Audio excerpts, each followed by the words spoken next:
mini skirt on, dip my body in glitter. Platform sneakers, all the boys want a picture. Foreign cars, I make rich look richer. Save your breath, baby, I'm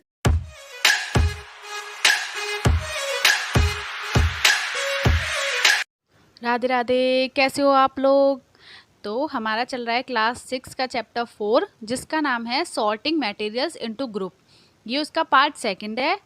एक video हम कर चुके हैं, उसमें हमने materials के बारे में अच्छे से समझ लिया है कि मटेरियल्स क्या होते हैं, और एक्टिविटी 1 और एक्टिविटी 2 कर चुके हैं। आज हम प्रॉपर्टीज़ पढ़ेंगे मटेरियल्स की, कि प्रॉपर्टीज़ क्या होती है मटेरियल्स की, और हम इसे क्यों पढ़ रहे हैं, कि हमें मटेरियल्स की प्रॉपर्टी जानना क्यों ज़रूरी है।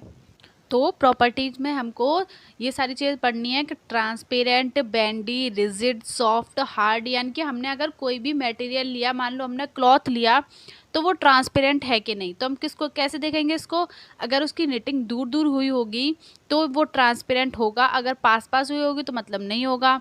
बेंडी, क्या वो क्लॉथ मुड़ सकता है, तो ये देखना है, तो मुड़ सकता है। रिजिड, अगर वो रफनेस है उसमें, तो ये देखने उसकी प्रॉपर्टी। सॉफ्ट, यानी कि सॉफ्ट है या हार्ड है, ये सब देखना है। तो इनके बारे में डिटेल में पढ़ते हैं, शुरू करते हैं। चलो, फर्स्ट प्रॉपर्टी है हमारी अपीयरेंस। अपीयरेंस का मतलब क्या होता है कि अगर हमने कोई भी मटेरियल लिया तो हम उसे देखेंगे कि वो देखने में कैसा लग रहा है, यानी कि उसका कलर कैसा है, हार्डनेस है या नहीं उसमें, उसका टेक्सचर देखेंगे कि कैसी बनी हुई है वो, उसका लस्टर देखेंगे कि वो शाइनी है या नहीं, लस्ट्रियस है या नहीं, ये सब देखेंगे। तो ये सारी चीज़ें देखते हैं, ये सारी चीज़ें हम देखकर पहचान लेते हैं, इसे बोलते हैं appearance. Material which are made up by non metals have dull appearance. जो मेटल्स की चीज़ें होती हैं उसकी जो अपीयरेंस होती है वो ज़्यादा लस्ट्रियस होती है, इनकी शाइनी होती है। और जो मेटल की बनी हुई चीज़ें नहीं होती वो नॉन लस्ट्रियस होती हैं, यानी कि कम शाइनी होती हैं। अपीयरेंस को हम एक एग्जांपल के साथ पहचानते हैं कि मान लो हमने वुड ले ली, ठीक है, वुड का एक टुकड़ा ले लिया, तो अगर हम उसे देखेंगे तो हमें कैसी दिखेगी वो। पहले हम उसका कलर देखेंगे, तो कलर हमें कैसा दिखेगा, ब्राउनिश सा दिखेगा थोड़ा। फिर हम उसकी हार्डनेस देखेंगे तो हमें हार्ड दिखेगी वो। फिर उसका टेक्सचर देखेंगे कि वो रफ़ है या फिर स्मूथ है, तो रफ़ दिखेगी वो। और फिर उसकी लस्टर देखेंगे, यानी कि वो शाइनी है या नहीं, तो हमें नॉन लस्ट्रियस दिखेगी, यानी कि शाइन नहीं दिखेगी उसमें। ऐसे ही हम अलग अलग मटेरियल्स को अपीयरेंस करते हैं कि उसका कलर क्या है, हार्डनेस है या नहीं, टेक्सचर कैसा है उसका, लस्ट्रियस है या नहीं, तो ये सब देखते हैं। Materials usually look different from each other. जो मटेरियल्स होते हैं ज़्यादातर डिफरेंट होते हैं, एक दूसरे से सेम नहीं होते। For example, would looks very different from iron. जो लकड़ी होती है हमारी वो आयरन से बिल्कुल डिफरेंट दिखाई देती है। ऐसे ही iron appears different from copper और एल्यूमिनियम। जो आयरन होता है वो एल्यूमिनियम से और कॉपर से डिफरेंट दिखाई देता है। अपीयरेंस को समझने के लिए हमारी एनसीईआरटी की बुक में एक एक्टिविटी दे रखी है, एक्टिविटी 3, उसको समझते हैं, उससे आपको अपीयरेंस अच्छे से समझ में आ जाएगा।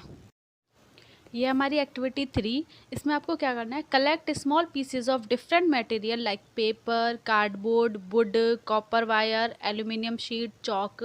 यानी कि आपको डिफरेंट मटेरियल को कलेक्ट कर लेना है, जैसे कि पेपर ले लिया, कार्डबोर्ड ले लिया, वुड ले लिया, कॉपर वायर ले लिया, एल्यूमिनियम शीट ले ली और चॉक ले लिया। ये आपने सारा कुछ ले लिया।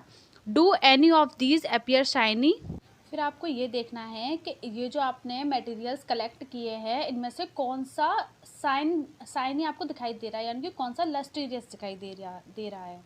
Separate the shiny material into a group. तो आपको क्या करना है, जो नॉन लस्ट्रियस है यानी कि नॉन शाइनी है उनको एक साइड में रख लेना है, और जो शाइनी है उनको एक साइड में रख लेना है, यानी कि सेपरेट कर लेना है दोनों को। Now observe as the teacher cuts each material into 2 pieces and look at the freshly cut surface। देखो, ये जो आपने ऑब्जेक्ट कलेक्ट किए थे, जो मटेरियल कलेक्ट किए थे, इनमें से आपको जो शाइनी दिखाई देगा वो देगा कॉपर वायर और एल्यूमिनियम शीट। ये आपको शाइनी दिखाई देगी। और आपको क्या करना है, टीचर की हेल्प से जो मटेरियल आपने लिए हैं उनको 2 पीसेस में डिवाइड कर लेना है, इनको बीच में से काट लेना है। फिर आपको बीच के पोर्शन में देखना है कि आपको शाइन दिखाई दे रही है। मोस्टली जितनी भी मेटल की चीज़ें होती है वो शाइनी होती हैं, और जो मेटलिक चीज़ें नहीं होती वो नॉन लस्ट्रियस होती हैं, यानी कि शाइन नहीं करती हैं। ये कुछ मटेरियल्स दे रखे हैं जो लस्टीरियस होते हैं उनके नाम, और जो नॉन लस्टीरियस होते हैं उनके नाम। तो लस्टीरियस वाले एग्जांपल हैं gold, silver, copper, aluminium, stainless steel, brass and diamond. तो ये होते हैं मटेरियल्स जिसमें लस्टीरियस होता है, मीन्स के जो लस्टीरियस होते हैं। ये जितने भी आपको एग्जांपल दिए हुए हैं ये भी सेम साइन ही नहीं होते, इनमें अलग अलग होते हैं। जैसे डायमंड ज़्यादा साइनी होता है, गोल्ड उससे कम होता है, सिल्वर उससे कम होता है, बट साइनी होते हैं। मटेरियल्स जो विदाउट लस्टर होते हैं, पेपर है, वुड है, चॉक है, कॉटन है, प्लास्टिक है, रबर है, कार्डबोर्ड है, तो ये नॉन लस्टीरियस के एग्जांपल्स हैं। Instead of cutting, you can rub the surface of material with sandpaper to see it has luster। यानी अगर आप किसी भी मटेरियल को कट नहीं करना चाहते हो, पीसेस में नहीं कट करके देखना चाहते हो कि वो शाइनी है या नहीं, तो आप उसको ऊपर से रब करके देख सकते हो। अगर वो रब करने के बाद शाइनी दिखाई देता है मतलब वो लस्टीरियस है, अगर नहीं दिखाई देता है तो नहीं है। Some metals often lose their shine and appear dull because of the action of air and moisture on them। कुछ मेटल्स ऐसे होते हैं जो अपनी अपीयरेंस यानी कि वो डल दिखाई देने लग जाते हैं कुछ दिनों के बाद एयर के कांटेक्ट में आके, या फिर उन पर मॉइस्चर आ जाता है, इस वजह से वो डल दिखाई देने लग जाते हैं। जैसे हम अपने मंदिर वगैरह में मेटल की चीज़ें यूज़ करते हैं, कुछ दिनों बाद वो डल से दिखाई देने लग जाते हैं, बट हम उसे साफ़ करते हैं तो वो अच्छे से दिखाई देने लग जाते हैं, शाइनी दिखाई देने लग जाते हैं। मीन्स के मेटल में शाइन तो होती है पर कभी कभी क्या होता है वो एयर के कांटेक्ट में आके डल दिखाई देने लग जाते हैं, बट अगर हम उसे रफ करें यानी कि साफ़ करें तो वो दोबारा से अपने शाइन देने लग जाते हैं। आज हम वीडियो यहीं ख़त्म करते हैं। आई होप कि आपको अच्छे से समझ में आ गया होगा। नेक्स्ट वीडियो में हम सारी प्रॉपर्टीज़ पढ़ लेंगे, फिर उसके बाद हमारा ये चैप्टर ख़त्म हो जाएगा। Thank you.